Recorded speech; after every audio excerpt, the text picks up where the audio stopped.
Thank you very much. Very good afternoon to all of you.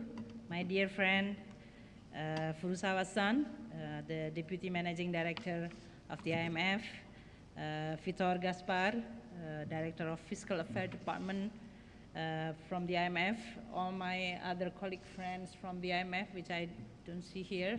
Some maybe have a good time outside there. Mr. Kenneth Kang, the Assistant Director in the European Department. My colleague friends, Dato Johar from Malaysia, Ms. Indrani Raja from Singapore, my friend Wayne Swan, Wayne somewhere there, and of course my dear friend Yo Il-ho, the Deputy Prime Minister and Minister of Strategy and Finance from Korea. And of course, all my colleague ambassador excellencies from Canada, Malaysia, Singapore who attended this meeting. Very warm welcome to all of you who's traveling very far away from Indonesia to come and attend this the joint IMF Indonesia High-Level Conference, International Taxation in Asia.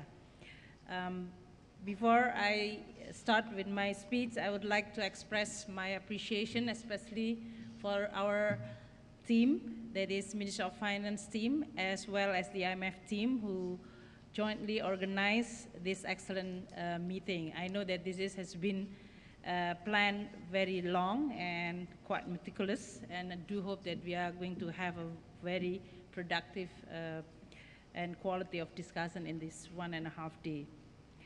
I would like to take this opportunity to share with you why we think the issue that we are discussing today is very, very important. I think not only for Indonesia it's obvious because we are now in the middle of also discussion with our parliament on all necessary legislation in order for us to be able to participate in the automatic exchange of information, but also in discussing our budget. And of course, when we are discussing budget, the core discussion is always about the tax revenue. We are all recognize that strong tax systems are key for enhancing state building. Good domestic revenue policy with international tax cooperation will allow us to establish and maintain sustainable revenue sources to meet the needs of our people.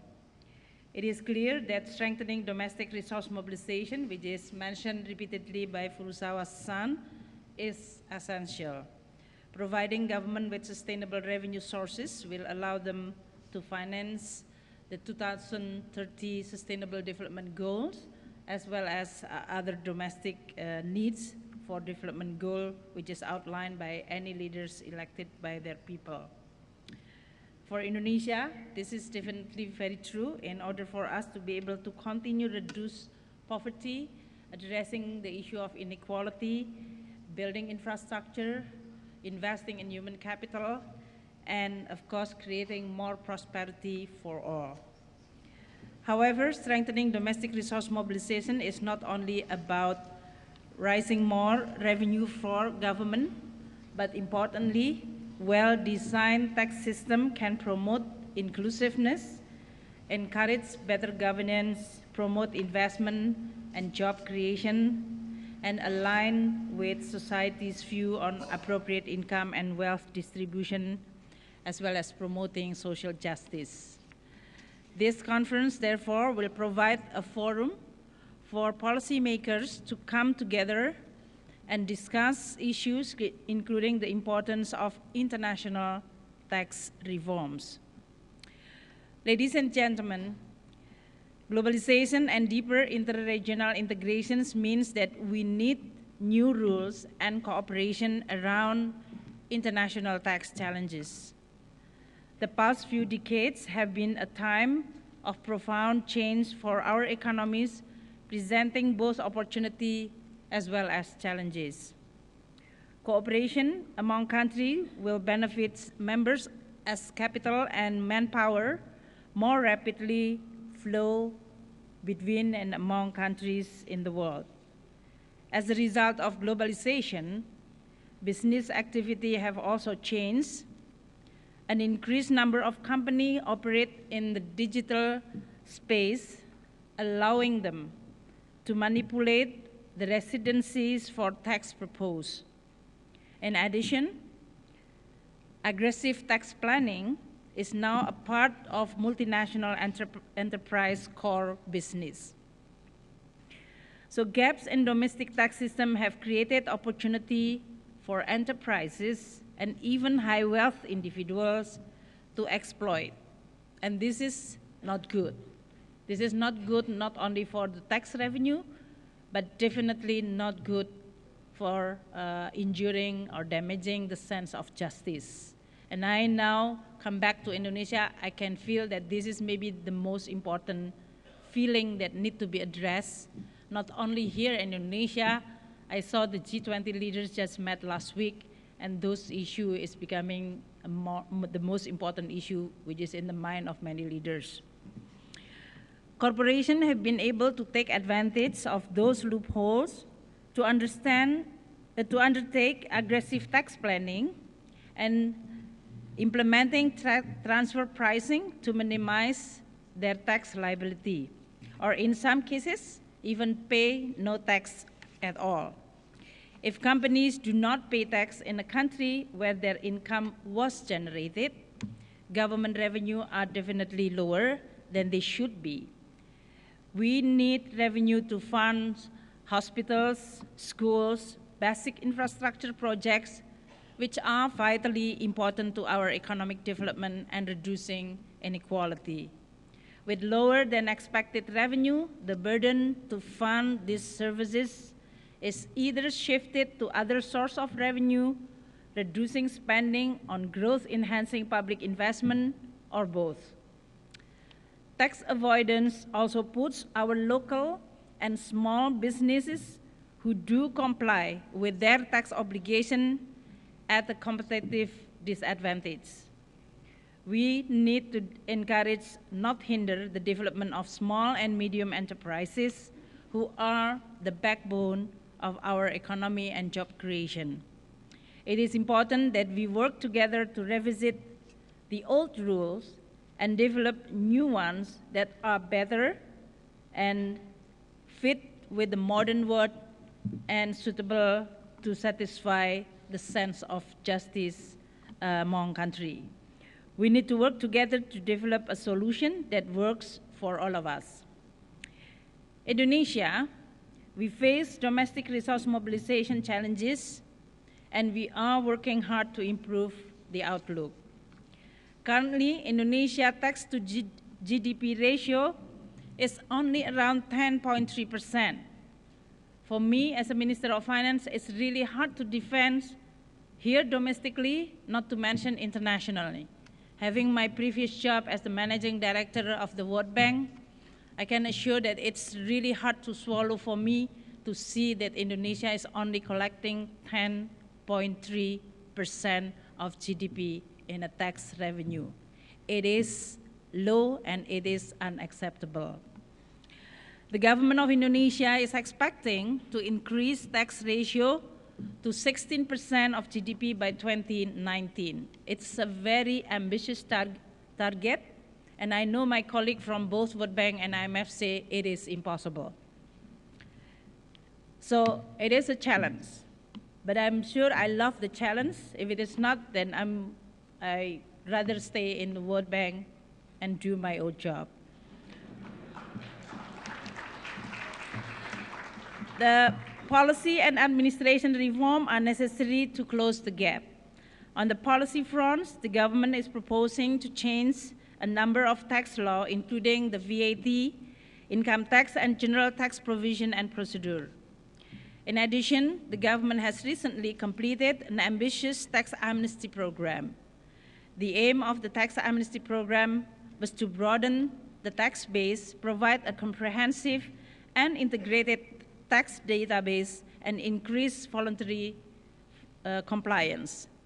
As a result of this program, there has been a large number of financial asset disclosure by taxpayer, providing the government with 135.23 trillion rupiah, I was almost saying US dollar, I wish, in revenue, of which 114.5 trillion rupiah coming from penalties. Implementation of tax amnesty program is supported by Indonesian government commitment to automatic exchange of information. Indonesia shares the same concerns as the rest of the world in this context. We need to cooperate together to share data and level the playing field to establish international tax fairness. This is why Indonesia has signed the Convention on Mutual Administrative Assistance in Tax Matter, or MAC, and Multilateral Competent Authority Agreement, or MCAA, for the automatic exchange of information.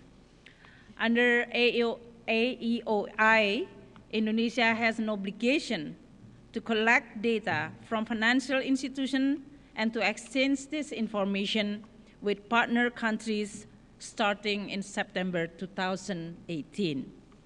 The commitment to implement AEOI requires change in bank secrecy law to ensure that it is consistent with the AEOI standard. And in line with this commitment, the Indonesian government has issued a regulation in lieu of law, or we call it the Perpu number 1, 2017. However, the domestic reform are definitely not enough, although it is necessary. We need collective action to tackle the problem of international tax evasion and avoidance, which is outlined very well by Furusawa-san earlier. I have just recently also returned from the G20 summit in Hamburg. A very encouraging development from the summit is the reinforcement of the international taxation cooperation. If I can recall, 10 years ago, I was finance minister. Wayne was finance minister at that time.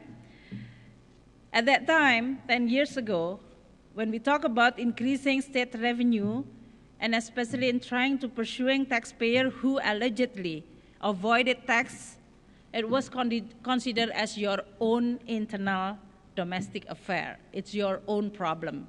And they usually blame it, of course, I have to also admit, the weaknesses of our administration. But currently, especially since the 2008-2009 financial crisis, when I hear and see more and more finance ministers in many advanced countries try to pursue taxpayer who avoiding their tax, then I feel like, oh, this is no longer a lonely journey. It's not only one single individual journey. We now see that the global agreement through base erosion and profit shifting, this case has been called as BEPS, and automatic exchange of information initiative is actually all the effort made by collective countries, not only G20, but globally, to improve the transparency of taxation among countries to combat tax embezzlement. Initiative to deal with tax evasion and tax avoidance should be conducted systematically and globally and equally to provide concrete benefit for all of us. The effective implementation of AEOI and BEPS require a solid network of participating countries to ensure that it is a useful measure to tackle tax evasion and optimize revenue. So despite having signed the MCAA, bilateral action is still needed. Therefore, Indonesia in this case, in trying to escalate our effort to show the commitment of the government to pursue this not only domestically but also regionally and globally, we have signed bilateral competent authority agreement, or BCAA, with Hong Kong and the joint declaration with Switzerland to enact the automatic exchange of information. In addition, to protect and enhance tax base by preventing profit shifting as a result of differences in tax legal system among countries, I would like to encourage you to also consider the relevant BEPS action plan for your countries. In line with this, to put the relevant BEPS measure into treaties, Indonesia and more than 65 countries have signed the BEPS Multilateral Instruments, or MLI, last June 7, 2017 in Paris. The MLI will modify Indonesia tax treaties, because it is multilateral, aiming to prevent treaty abuse or treaty shopping in this case. They love word shopping rather than abuse. Actually, they are all the same. In recent time, many countries have been facing more complex problems in collecting revenue. The study on illicit financial flow from developing countries 2004 to 2013 has calculated that illicit financial flow from developing and emerging economy has exceeded $1 trillion from the third year straight. Cumulatively, these flows account for $7.8 trillion over the 10 years span. Having worked in the World Bank, I know that this figure is way much higher than development aid, which is provided by many advanced countries to many developing countries. So you can really sense the unfairness here globally. Illicit financial flow can only be stopped when countries start exchanging information and have mutual good intention to do the good governance conduct between countries. This is why the push for sharing tax information through automatic exchange of information is so important. This may provide a good base for countries to start analyzing financial information of all their financial institution account holders and track capital flows. I think we share the similar domestic resource challenges, which are continuously undermined by tax avoiders and tax evasers. Indonesia believes that the way to tackle these practices is by implementing BEPS and automatic exchange of information consistently. This will help establish a fairness in international tax environment and practice.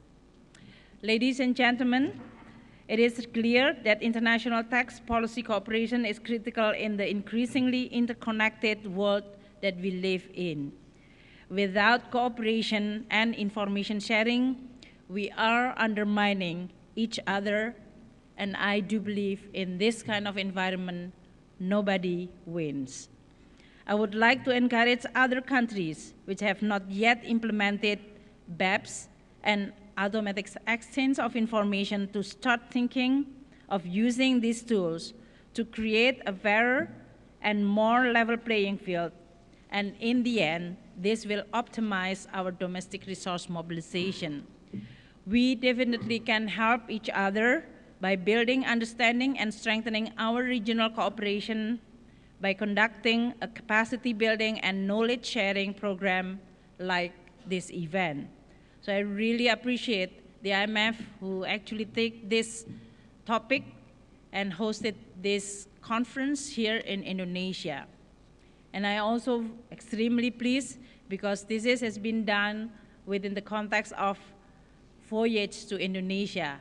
As you all know that we are going to host the IMF and World Bank annual meeting next year in Bali, and we do hope that that event is going to be an opportunity to showcase not only the economic progress, but I think the most important for those two Bretton Woods institutions to show to the global community that we can defend globalization which is inclusive and fair for everybody, the member of these two institutions. Please allow us, in this case, to actually recognize that this today's conference is part of this voyage of Indonesian program. Unfortunately, the figure is very small. This is actually a ship. If you can see it, this one. The blue doesn't seems like providing a spectacular contrast, but it is actually a shape with this. The sea is actually showing the Indonesian batik. Doesn't mean that Indonesia batik can be identical to the turbulence, but it can be a very calm sea that will allow you to actually have a very peaceful journey to achieve the goals. We definitely is going to host this annual meeting 2018 jointly with the IMF and World Bank. We are preparing as a host country a wonderful, productive, and hopefully a meeting that will be meaningful for the global community. Meaningful because it is a meeting of all important policymakers to discuss and to try to find a way how to make the global economy work better for all. We will hosting at least 15,000 participants from 189 countries. So before I end my remark, I would like to reiterate that all of us in this room is now actually facing the same problem. Government need to collect tax in order to finance its activity and especially to pursue the national goal, especially in creating prosperity for their own people. Government need those money from the tax. So every dollar collected is important as it is sourced to provide essential public services, including investment in physical infrastructure and investment in human capital. Tax is the main source of government revenue. So through this forum, all participants can gain lessons and experience from the IMF, from the resource person, from all policymakers, which is experiencing and also in this case facing the challenge, and also from the international expert in order to strengthen the tax system and create a much more global fairness in a tax practice. I look forward to the fruitful discussion over the next 2 days. Thank you so much. Ibu Sri Mulyani, we kindly ask you to stay on stage for a while. And I would like to invite Mr. Mitsuhiro Furusawa to come up to the stage to accompany Mrs. Sri Mulyani to hit the gong as a mark of an opening ceremony.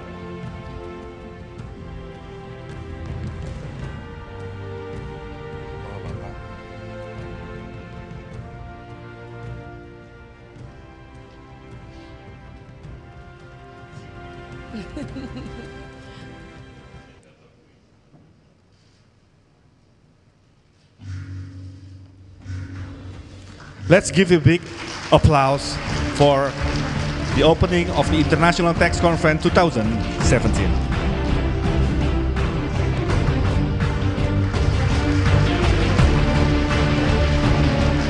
Now I would like to invite Mrs. Sri Mulyani and Mrs. Mitsuhiro to come up to the front of the podium to exchange souvenirs, follow with the photo session.